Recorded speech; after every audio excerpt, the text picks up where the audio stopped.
Ladies and gentlemen, I give you your bridegroom, Craig.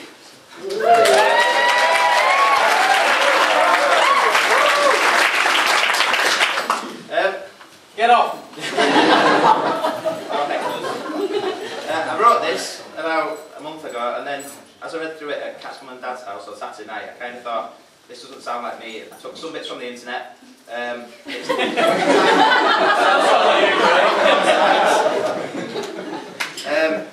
And as I speak differently to I write, luckily. Things, especially if I apply for a job or something. So I made some notes. I'm just going to make it up as I go along. I was awake at 5 o'clock this morning as people testify, so I slept with a vicar last night. I had to turn the light on. I just jotted some things down on here as well. I can still read them what I've jotted down.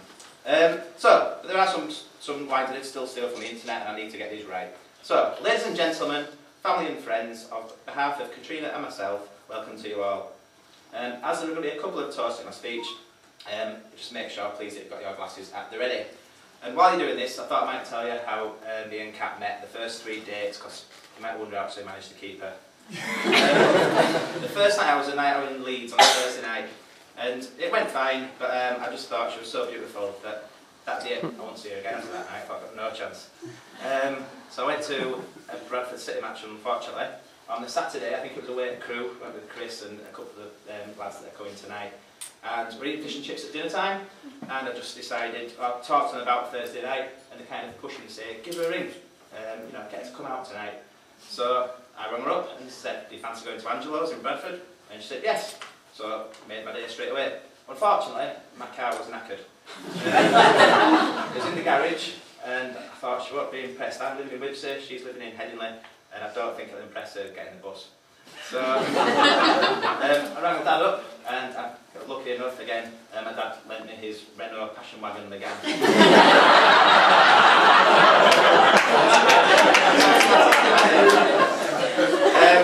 But it wasn't that car that I got my first kiss, so that was good. And then if you ever do go to Angelo's, we do go back there often for anniversaries and things like that. And I'm saying, I highly recommend the calzone. The calzone is brilliant. So then, on the 3rd date, as a reward for being a small part of that 2nd date, this is a reward for Chris, not for Kat. By Chris and Simon out, we went out to the sports bar in Leeds for a few drinks in the afternoon, and this is really what made me know that Kat was worth keeping on top of her beauty and personality and everything else. That she managed to put up an afternoon with us 3 drunken lads. Chris went on one of his famous drunken rants about kind of anyone that knows him will know exactly what. And that's when I definitely knew that she was one to keep. And we're in the school holidays, and Kat was at uni as well, so we had days off. We arranged to play tennis. I don't think I ever actually played, but kept meeting up, and then the rest of the day, as they say, is history. So, on to the toast and thank yous. Unfortunately, it's not been possible to have everyone with us today that we love, and that's it.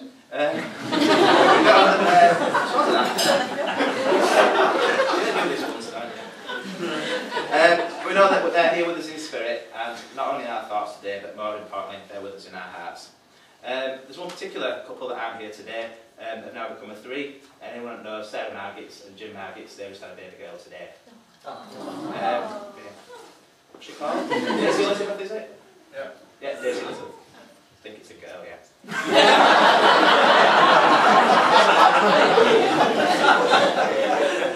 So with them in mind, could you please all stand, raise your glasses, and join me in a toast to absent family and friends.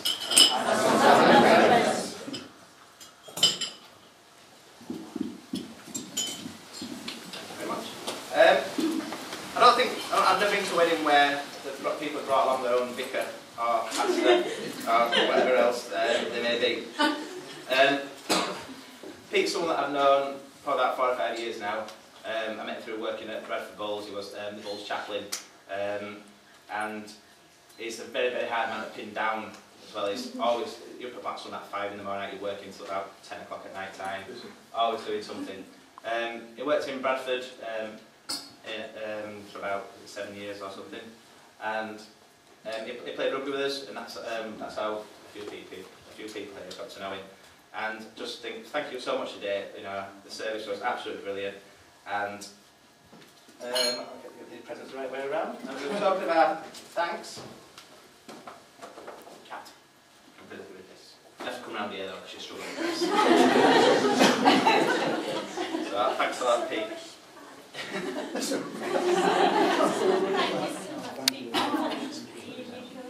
great, thank you.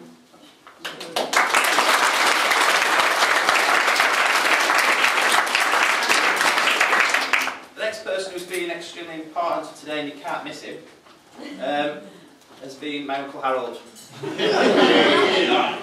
He's been in charge of his little photography group, taking us on a little session, giving tips and all this kind of thing, and bossing us around and forgetting all sorts of things as well.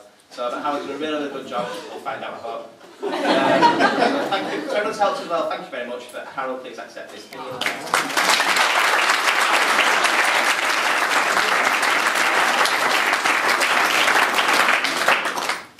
Right, to my mum and dad. First of all, thank you very much for putting up with me, all the love and advice and help you've given me and pointing me in the right direction. However, there are probably a couple of things as well. When I was young, about 11 or 12 years old I think it was, we were playing a game of hide and seek, I think it was, in the house. I think they were out, left us all 11 year old. And I thought it was a really good idea to not get caught. I might have been seen, but not get caught. So run into the lounge, shut the door. The door was a big door, that kind of side with the glass, all big massive pane of glass inside it. And I thought it would be a really good idea to stop people getting in by ramming the sofa into it. I actually managed to ram the sofa the whole way through. Just create a bit of a moat of shard pieces of glass to stop people getting to me at all. So they didn't even pick up a fuss that day, so I knew I could get away with anything.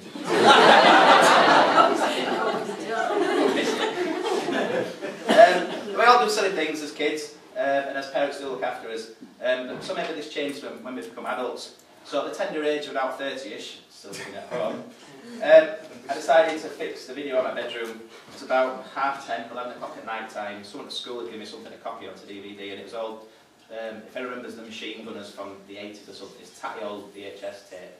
And I put it into the video player, copied it across, and it always got chewed up. So I unplugged the video player,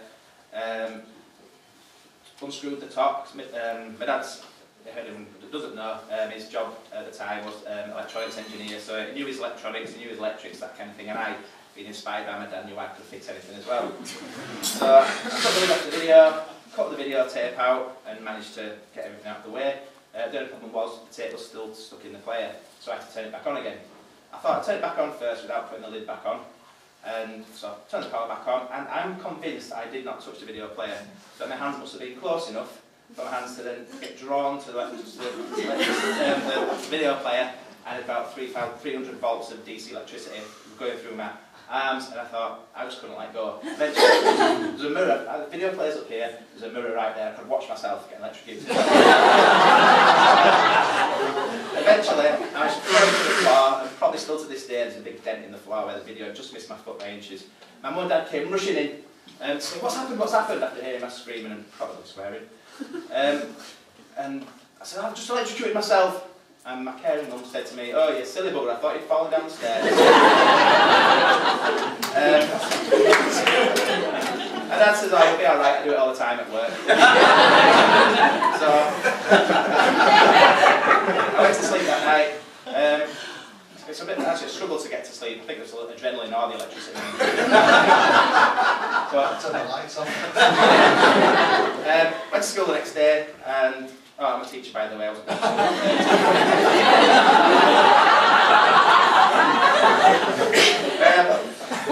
and then my dinner time, my arm was absolutely killing me. The office had to put my arm in a sling.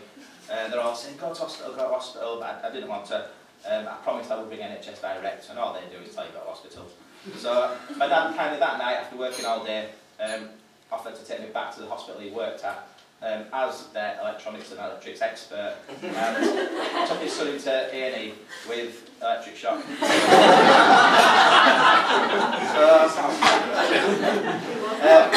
It was right in the end. It didn't, I didn't do myself much damage. The doctor said my shoulder spasmed, And they also said once I'd had an ECG with these things all over me, that my heart was fine, and that it takes a lot more than that to kill you. So, inspired words by the doctor. But no, seriously, taking all that into consideration, Mum and Dad, I do love you very much, and you should hold your heads high. He's done a cracking job. Even I want you to get what you get to work with, and, you know, you're still doing a good job. You made fantastic parents, and in March as well, you'll also make fantastic grandparents. Don't get worried, it's not candy.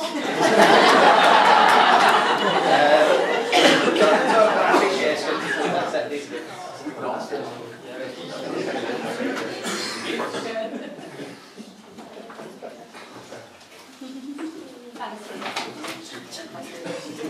Thanks. Thank you. To Katrina's parents, Ruth and Alec, my new parents-in-law. So I've got to be careful now, I can't do that with them. Thank you very much for all your love and support and for giving Katrina such a great start in life. Again, from looking on the internet, I believe I'm meant to thank you for putting up with her in childhood and her teenage years. But really, I could do with some advice on how to get rid of this daily obstacle course we've got of hair straighteners, hair dryers, bags. I get into work, there's bags, it's like I could do Olympics getting through the house to get through past all their things. Then there's the hair clips that are around and you walk around the stick in your foot. The only solution I can think, I'm going to leave a lot of plugs turned upside down and teach her a lesson.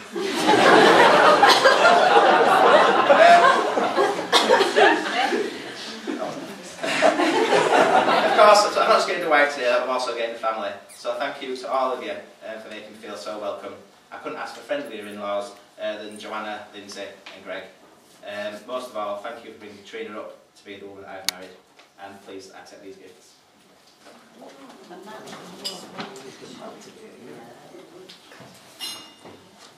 Thank you very much.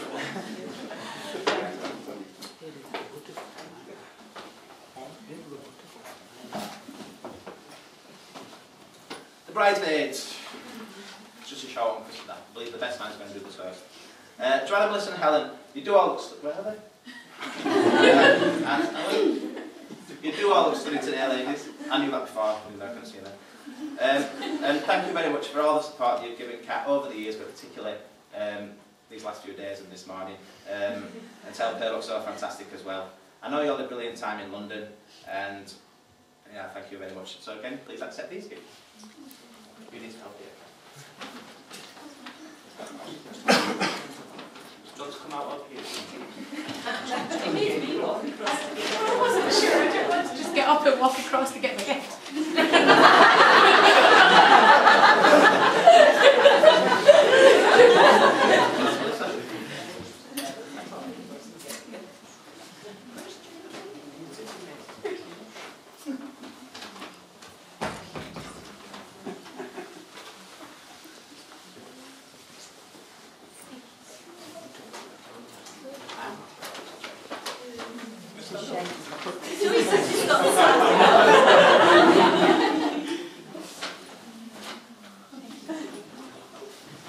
Right.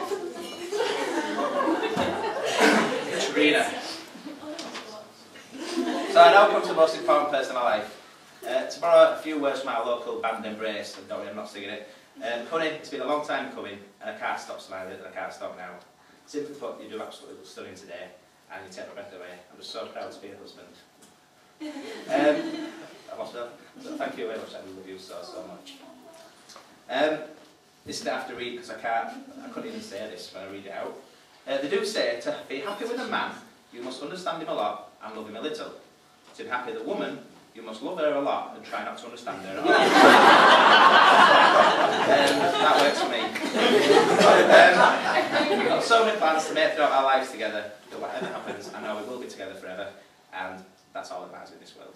Thank you. So, to the bride.